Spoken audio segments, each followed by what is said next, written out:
I found many obstacles that come in the way of relationships. For me, three seem to be most prominent: lack of communication skills, high expectations, and the third one was lethargy. Anyway, let's start with the last one.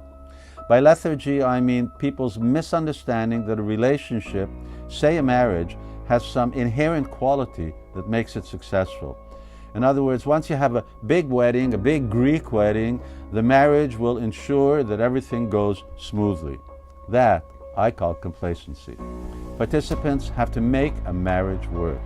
That takes time, patience, energy, and dedication to the institution of marriage, or to any relationship.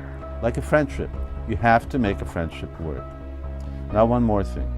To work on a relationship, you have to be constantly working on yourself, going within, to understand your psychophysical nature, and even deeper, to understand your spiritual nature.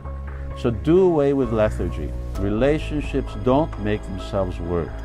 It's part of a constant effort that does. Next is communication. This is the age of quarrel. And while argument is usually taken as a form of communication, it isn't. It's the sign of a deteriorating relationship. We're going down. In my experience, people in general are poor communicators. Either people don't know the art, they don't bother to learn, or they don't have the courage to communicate. They freeze up. But communication is a science. It means knowing how to speak and how to hear. And speaking and hearing needs to be proactive, open, constructive, and emphatic. It's not an occasional affair, but an integral part of a relationship. Parents, you need to regularly sit with your offspring and openly inquire and share. And in being emphatic, you need to say, okay, I hear you're saying such and such, and then respond. Communication is the real mark of quality relationships. And here's the last one: expectations, or rather false expectations. We're not perfect, but often we have idealized expectations from others or from a relationship. In my own personal experience, I saw my father as a real example of someone who accepted people for what they were. He nudged me along to improve and grow, but at the same time he accepted me for what I was and didn't try to make another person out of me. So we can help each other grow and our relationships grow. But don't try to change the other person.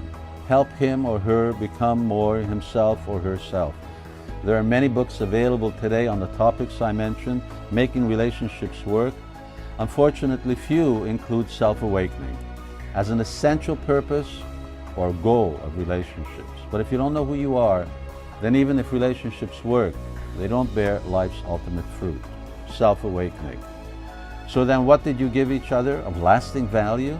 Favorable relationships help keep our minds on self-development, on self-awakening. So healthy spiritual life means healthy relationships. Good luck in both.